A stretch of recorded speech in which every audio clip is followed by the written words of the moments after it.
नमस्कार, मैं हूं अनुराधा प्रसाद और आप देख रहे हैं न्यूज 24 की स्पेशल सीरीज भारत भाग्य विधाता। पूरी दुनिया में एक अजीब सी हलचल है, बेचैनी है, तनाव है। कोई अपने ताकतवर पड़ोसी की विशालकाय सेना से टेंशन में है, तो कोई रूस यूक्रेन की जंग के साइड इफेक्ट से बेहाल है। यूरोपीय देश इसलिए परेशान है कि अमेरिकी अगुवाई वाला सैन्य और आर्थिक ढांचा चरमराता दिख रहा है।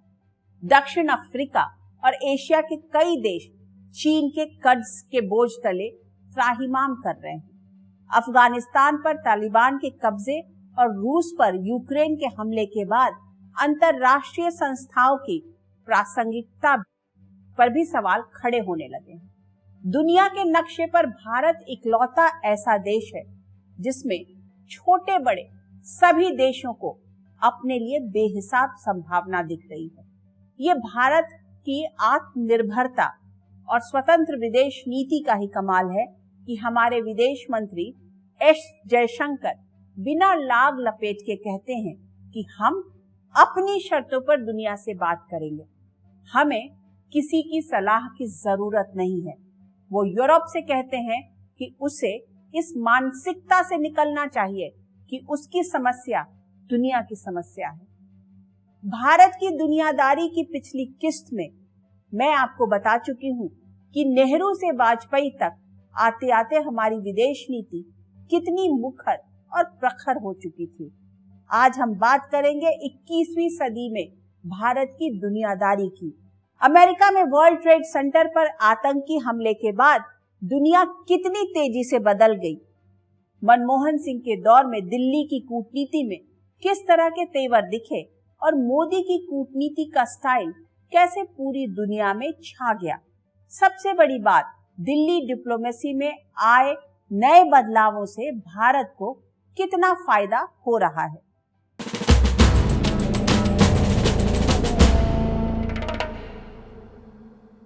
भारत बहुत पहले से ही आतंकवाद की आग में झुलस रहा था।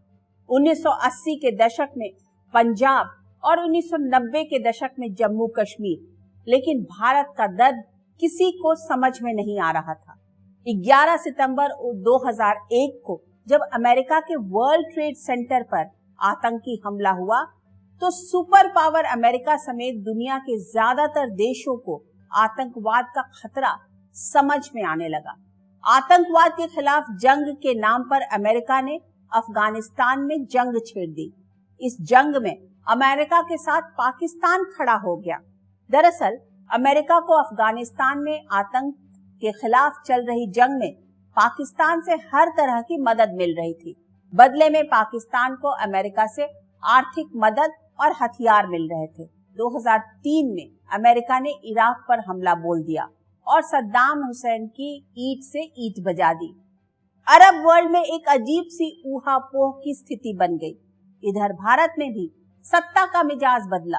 एनडीए की जगह सत्ता में यूपीए आई और प्रधानमंत्री की कुर्सी पर अटल बिहारी वाजपेयी की जगह डॉक्टर मनमोहन सिंह बैठे।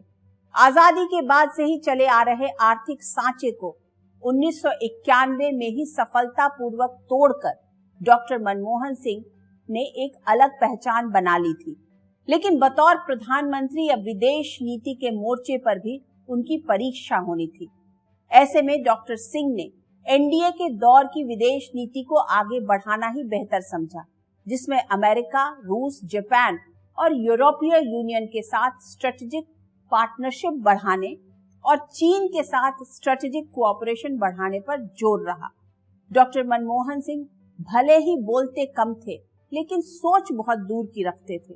उन्हें अक्सर महसूस होता था कि भारत भले ही एक परमाणु शक्ति संपन्न राष्ट्र है, लेकिन परमाणु से जुड़े कई मसलों में अंतर्राष्ट्रीय समुदाय भारत को अछूत जैसा मानता है। इसकी बड़ी वजह भेदभाव वाली न्यूक्लियर प्रोलिफरेशन ट्रीटी भी है। ऐसे में अमेरिका के साथ सिविल न्यूक्लियर कोऑपरेशन को मनमोहन सिंह ने एक बड़े मौके की तरह देखा और इसे कामयाब बनाने के लिए अपनी प्रधानमंत्री की कुर्सी तक दांव पर लगा दी।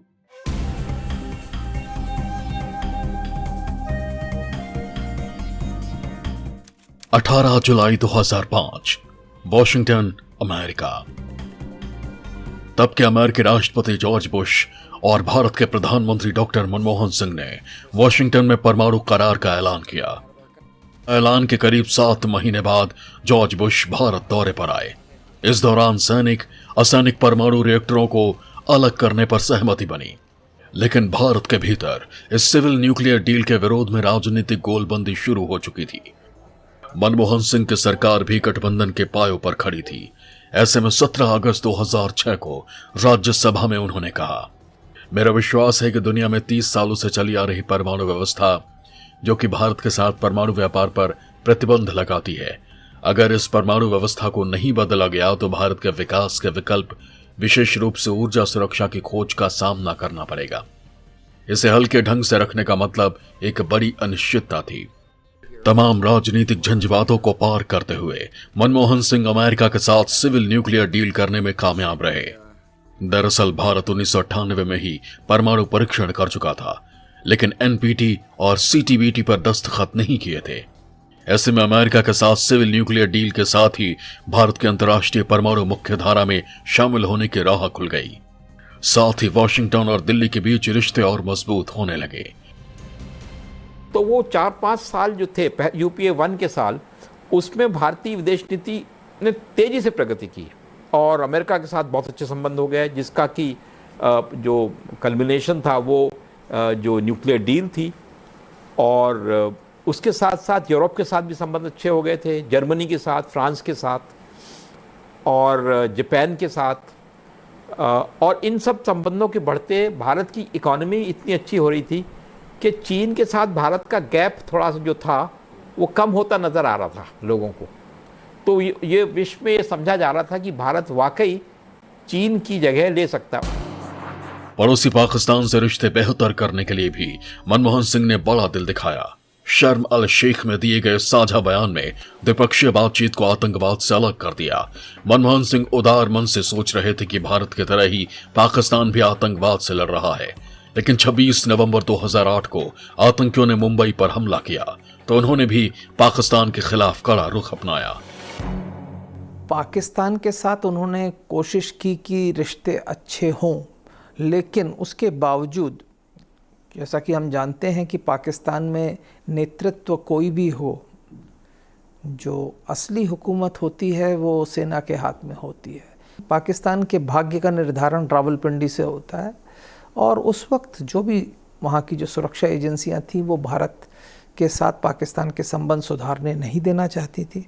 और इसलिए जब भी भारत ने कोशिश की, उन्होंने कुछ ना कुछ ऐसा किया जिससे कि ये रिश्ते जो हैं सुधर नहीं पाए। चीन के साथ रिश्तों को सुधारने की भी मनमोहन सिंह के दौर में बड़ी पहल हुई। दोनों तरफ से जमकर आना जाना हुआ। साल 2010 में जब चीन के प्रधानमंत्री बेन जियाओ आए तो 2015 तक कारोबार को बढ़ाकर $100 अरब तक पहुंचाने का टारगेट रखा गया। मनमोहन सिंह की दोनों पारियों में कूटनीति को आगे बढ़ाने वाली ड्राइविंग सीट पर ज्यादातर समय आर्थिक प्राथमिकताएं ही दिखी। साल 2008 में मुंबई पर आतंकी हमले के बाद पाकिस्तान के साथ रिश्ते बहुत बिगड़ गए। उसी दौर में LAC पर लद्दाख में भारत और चीन के फौजी 3 हफ्तों तक आमने सामने डटे रहे, लेकिन बाद में इस मसले को आसानी और आपसी बातचीत के जरिए सुलझा लिया गया। डॉक्टर मनमोहन सिंह का सबसे ज्यादा जोर उन रिश्तों पर जमी वर्ग हटाने में रहा जो भारत को आर्थिक प्रगति की राह पर ले जाएं। साल 2014 में भारत के प्रधानमंत्री की कुर्सी पर बैठे नरेंद्र दामोदर दास मोदी, जिन पर अमेरिका ने बैन लगा रखा था, नरेंद्र मोदी ने अपने शपथ ग्रहण समारोह में सार्क देशों के प्रमुखों को न्योता दिया।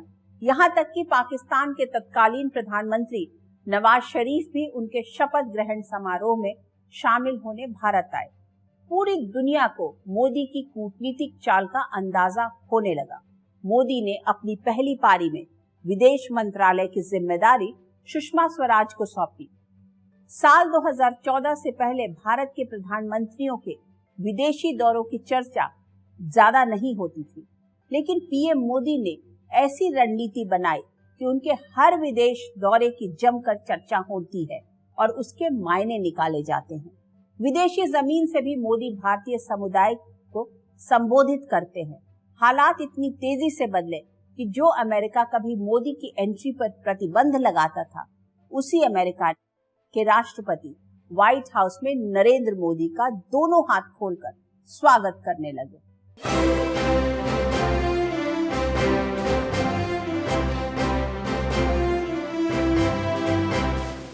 साल 2014 में जब पहली बार नरेंद्र मोदी प्रधानमंत्री के रूप में अमेरिका की जमीन पर उतरे, जिधर से मोदी का काफिला गुजरा, हाथों में तिरंगा और उनकी तस्वीर लिए लोग उनका स्वागत करते दिखे। खुद तब के अमेरिकी राष्ट्रपति बराक ओबामा भी व्हाइट हाउस में उनकी अगुवाई करते दिखे। ये नरेंद्र मोदी की कूटनीति का अलहदा अंदाज था, जिसने अमेरिका में रहने वाले भारतीय मूल के लोगों को पूरी तरह जोश से लबरेज कर दिया। न्यूयॉर्क के मेडिसन स्क्वायर में मोदी का इस्तकबाल किसी रॉक स्टार की तरह हुआ और हिंदी में अपने भाषण के जरिए मोदी ने अमेरिका में मौजूद हर भारतीयों के दिल को छुआ। आप सबका बहुत बहुत आभारी हूं। आपने मुझे बहुत प्यार दिया है। शायद मैं पिछले 15 साल से देख रहा हूं, शायद इतना प्यार हिंदुस्तान के किसी राजनेता को नहीं मिला। नरेंद्र मोदी के हर विदेशी दौरे को इस तरह से प्लान किया जाने लगा जिससे वो अपने एक एक मिनट का पूरा इस्तेमाल कर सकें, वहां रहने वाले भारतीय मूल के लोगों से सीधा रिश्ता जोड़ सकें, बड़ी बड़ी कंपनियों के सीईओ से मुलाकात कर भारत में कारोबार बढ़ाने के फायदे बता सकें। मोदी इसी राह पर दुनिया के हर छोटे बड़े देश से रिश्ता जोड़ने के मिशन पर लग गए। पड़ोसी देशों से रिश्तों को नई परवाज देने की शुरुआत तो उन्होंने साल 2014 में अपने शपथ ग्रहण समारोह से ही कर दी। जब उन्होंने सार्क देशों को अपने शपथ ग्रहण समारोह में न्योता दिया, उन्होंने बतौर प्रधानमंत्री अपनी पहली विदेश यात्रा के लिए भूटान को चुना, तो नेपाल के दौरे पर भी गए।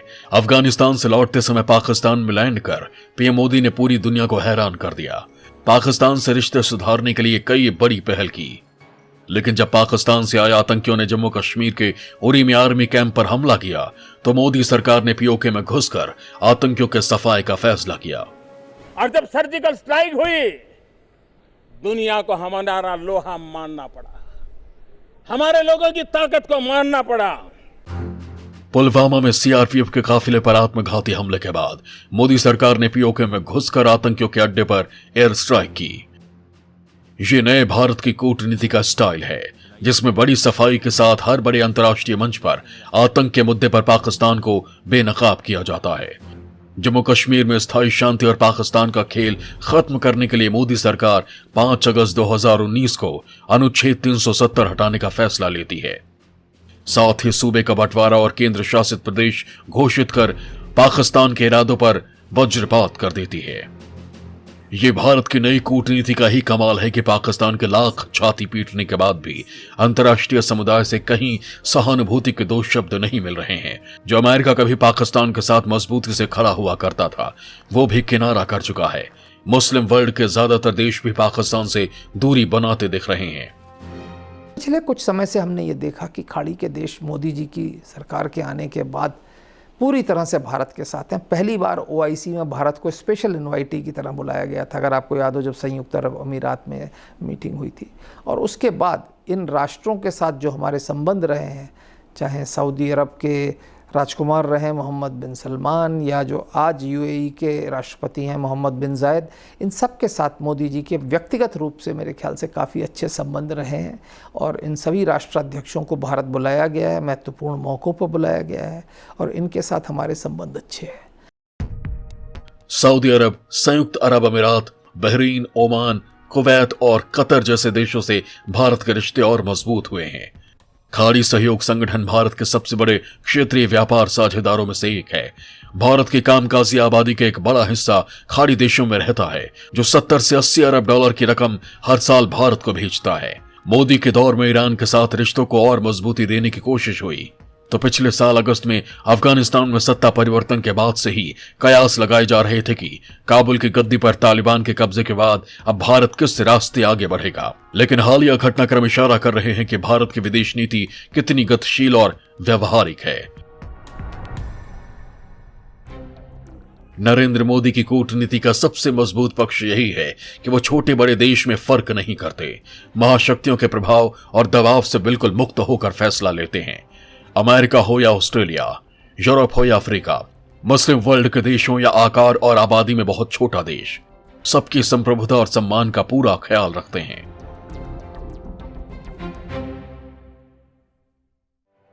नरेंद्र मोदी की विदेश नीति में व्यवहारिकता कूट कूट कर भरी है। वो अपनी निजी संबंधों को कूटनीति में इस्तेमाल करने का हुनर बहुत अच्छी तरह जानते हैं। अगर मोदी अचानक पाकिस्तान जाकर नवाज शरीफ की बुजुर्ग मां के पैर छू सकते हैं, तो जम्मू कश्मीर के उरी में आर्मी कैंप पर हमले के बाद पीओके में घुसकर सर्जिकल स्ट्राइक जैसा बड़ा फैसला लेकर सिर्फ पाकिस्तान ही नहीं, पूरी दुनिया को चौंकाने का मादा रखते हैं। मोदी दुनिया की आंखों में आंखें डालकर कहते हैं कि हर तरह का आतंकवाद दुनिया के लिए खतरनाक है। वो अच्छे और बुरे आतंकवाद के नाम पर खेल करने वालों को सावधान भी करते हैं। ये मोदी की कूटनीति का ही कमाल है कि पाकिस्तान पूरी दुनिया में आज अलग थलग पड़ चुका है। चीन को भी डोकलाम और गलवान में करारा जवाब देकर मोदी बता चुके हैं कि भारत को लेकर कोई गलतफहमी नहीं होनी चाहिए।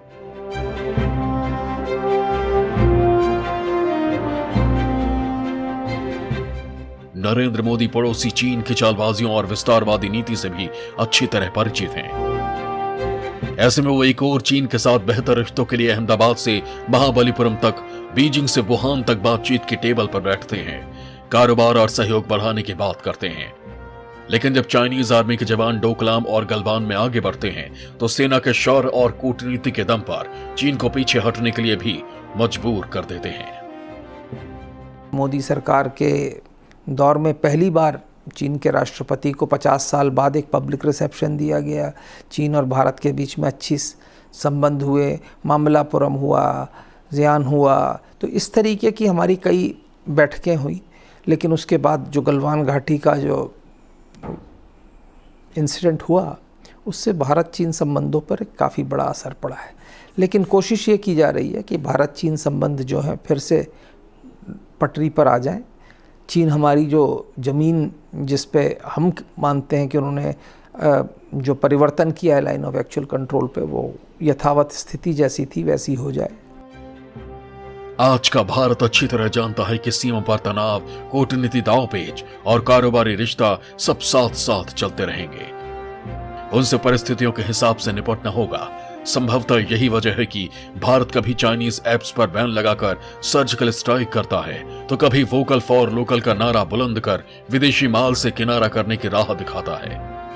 नरेंद्र मोदी भारत की लुक ईस्ट पॉलिसी को और मजबूती देने में लगे हुए हैं। इस कड़ी में जापान के साथ रिश्तों की डोर और मजबूत हुई है। जापान की मदद से भारत में बुलेट ट्रेन दौड़ने की तैयारी है, तो इसी हफ्ते रक्षा मंत्री राजनाथ सिंह वियतनाम का चक्कर लगा आए हैं। आसियान की छतरी तले Thailand, Singapore, Vietnam, Laos, Indonesia, Myanmar, Philippines, Brunei, Malaysia, Cambodia जैसे देश खड़े हैं। मोदी इन सभी देशों से 4C के जरिए रिश्ता मजबूत करने के राह पर आगे बढ़ रहे हैं, यानी कल्चर, कॉमर्स, कनेक्टिविटी और कैपेसिटी बिल्डिंग। न्यू इंडिया की कूटनीति में संकट में फंसे नेपाल और श्रीलंका जैसे पड़ोसियों की निस्वार्थ मदद भी है। तो कोरोना काल में जब पूरी दुनिया अपने लोगों को बचाने और खुद की समस्याओं से जूझ रही थी, ऐसे मुश्किल समय में भी भारत ने अपनी परंपरा के सर्रे जर्रे से निकल रही आवाज सर्वे भवन्तु सुखना के फलसफे पर आगे बढ़ते हुए दुनिया के 69 गरीब देशों के लिए करोड़ों डोज कोरोना के वैक्सीन भेजी, जिससे तीसरी दुनिया के लोगों की जान बचाई जा सके। इसे कूटनीतिज्ञों ने नाम दिया वैक्सीन डिप्लोमेसी। कूटनीति की दुनिया में नरेंद्र मोदी का डंका बजने लगा। मुस्लिम वर्ल्ड, यूरोप, अमेरिका, अफ्रीका, दुनिया के हर हिस्से में मोदी मोदी होने लगा। उनकी छवि दोस्तों के दोस्त की बन गई। अपनी विदेश यात्राओं के दौरान वो राष्ट्राध्यक्षों और शासन प्रमुखों से तो मिलते ही हैं, वहां के बिजनेस टाइकून से भी मिलने में उनकी खासी दिलचस्पी रहती है। वो उनसे कहते हैं कि भारत में आइए और बिजनेस लगाइए। ये मोदी के चुंबकीय व्यक्तित्व का ही कमाल है कि जापान के प्रधानमंत्री घंटों काशी के घाट पर बैठकर गंगा आरती करते हैं। अमेरिका के राष्ट्रपति की कुर्सी पर रहते हुए डोनाल्ड ट्रंप अहमदाबाद की सड़कों पर मोदी के साथ रोड शो करते हैं। पिछले 100 साल की सबसे बड़ी महामारी में जहां दुनिया की महाशक्तियां अपने लोगों को संभालने में ही जुटी रही, वहीं भारत ने दुनिया के करीब 69 गरीब देशों को कोरोना की मुफ्त वैक्सीन दी। संकट में फंसे हर पड़ोसी की मदद भारत करता है। ये नए दौर के भारत की विदेश नीति है, जो किसी के दबाव, अभाव या प्रभाव में फैसला नहीं लेती, बिल्कुल स्वतंत्र होकर अपनी जरूरतों और राष्ट्रीय हितों को देखते हुए फैसला लेता है। यूक्रेन पर रूस के हमले के बाद ज्यादातर पश्चिमी देश चाहते थे कि भारत मॉस्को की खुलकर निंदा करे, तो कुछ देश ये भी चाहते थे कि इस युद्ध में भारत मध्यस्थता करे। भारत ने पहले युद्ध क्षेत्र में फंसे अपने नागरिकों को सुरक्षित निकाला। उसके बाद प्रेशर डिप्लोमेसी का खेल खेलने वाले पश्चिमी देशों को भी भारत ने आईना दिखाने में देर नहीं लगाई।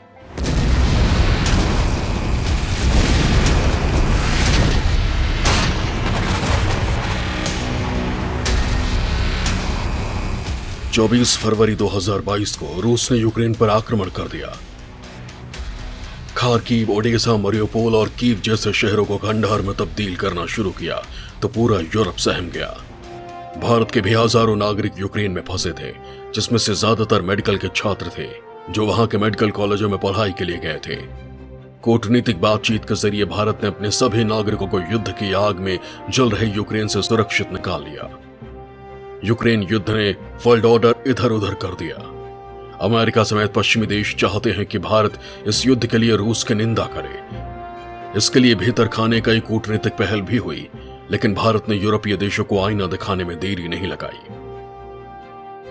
Europe has to grow out of the mindset that Europe's problems are the world's problems, but the world's problems are not Europe's problems. That if it is you, it's yours. If it is me, it's ours. I think that's something, and I see, reflections of that. Again, in terms of, there is a linkage today which is being made. A linkage between China and India and what's happening in Ukraine. So come on, guys. I mean, China and India happened way before anything happened in Ukraine. So the Chinese don't need a precedent somewhere else in the world on how to, engage us or not engage us, or be difficult with us or not be difficult with us. So, as I said, I just see this as frankly a not very clever argument. दरअसल आज की तारीख में पूरी दुनिया में शक्ति के कई केंद्र अपना वर्चस्व बढ़ाने के लिए संघर्ष कर रहे हैं, जिसमें एक अमेरिका है जिसके पीछे कई यूरोपीय देश खड़े हैं। दूसरा चीन है जिसे रूस का भी समर्थन हासिल है। चीन एशिया और अफ्रीका के कई मुल्कों को अपने कर्ज जाल में फंसकर अपने साथ खड़ा करने की कोशिश कर रहा है। तीसरा मुस्लिम वर्ल्ड है जो कभी एकजुट हुआ करता था, लेकिन आज की तारीख में कई हिस्सों में बटा दिख रहा है। लेकिन भारत इकलौता ऐसा बड़ा देश है जिसका दुनिया के सभी पावर सेंटर के साथ बेहतर रिश्ता है। भारत क्वाड के मंच के जरिए अमेरिका, ऑस्ट्रेलिया और जापान के साथ भी जुड़ा हुआ है, जिसकी मई में ही जापान की टोक्यो में मीटिंग हुई। तो रूस के साथ भी भारत के रिश्ते पहले की तरह ही मजबूत हैं। इतना ही नहीं, हथियारों की खरीद के लिए भी भारत अपनी शर्तों पर डील कर रहा है, जिससे भारतीय फौज के तरकश में मेड इन इंडिया हथियारों की तादाद बढ़ने लगी है। When it comes to security, we will do what it takes to ensure national well-being. I acknowledge also the role of trusted partners who work with us to help keep India safe and secure every day. तेजी से बदलते वैश्विक शक्ति संतुलन में America को सबसे ज्यादा डर चीन से लग रहा है। यूरोपीय देशों को लग रहा है कि अमेरिकी अगुवाई वाला सुरक्षा तंत्र उनकी सुरक्षा की गारंटी नहीं ले सकता है। यूक्रेन युद्ध में जिस तरह से प्रतिबंधों के नाम पर कूटनीतिक खेल हुआ और नए रिश्तों ने आकार लिया, उससे कई पुराने रिश्ते दरकने लगे हैं। मुस्लिम वर्ल्ड भी अपने रिश्तों को नए सिरे से परिभाषित कर रहा है। ऐसे में भारत में सबको अपने अपने लिए संभावनाएं दिख रही हैं, चाहे अमेरिका हो या यूरोप, चीन हो या मुस्लिम वर्ल्ड। जब हम यूक्रेन को देखते हैं और रूस और यूक्रेन के जो मतभेद हैं या उनमें आपस में जो टकराव है उसको देखते हैं, तो फिर कई लोग ये कहते हैं कि शायद एक बार फिर कहीं ना कहीं से हमें ये संकेत आ रहे हैं कि नॉन अलाइन्ड मूवमेंट जो थी वो इतनी बुरी चीज़ नहीं थी। जिस तरह से उसको नकार दिया गया और जिस तरह से हम उसको भूल गए, तो शायद अब ये समझ में आ रहा है कि उसकी वास्तविकता में उसका बहुत फ़ायदा आज भी हमको हो सकता है अगर उसको नए रूप में एक नई तरह से उसका हम संचालन करें। इसी हफ्ते यानी 16 और 17 जून को दिल्ली में आसियान देशों के विदेश मंत्रियों की मीटिंग होनी है, जिसमें हिंद प्रशांत आर्थिक फ्रेमवर्क पर चर्चा की संभावना है। भारत पड़ोसी देशों के साथ बेहतर रिश्ते रखते हुए क्षेत्रीय और वैश्विक मंचों पर दमदार भूमिका निभा रहा है। इस हफ्ते दिल्ली में विदेश मंत्रालय ने एक कार्यक्रम का आयोजन किया, जिसका विषय था 8 years of Modi government transforming external engagements. विदेशी राजनयिकों की मौजूदगी में एस जयशंकर ने कहा कि हमारी विदेश नीति खुली सोच और व्यवहारिकता पर आधारित है और दिल्ली डिप्लोमेसी सबका साथ, सबका विकास और सबका विश्वास के सूत्र पर आधारित है, जिसमें पेचीदा मसलों को सुलझाने के लिए सबका प्रयास को भी जोड़ा गया है।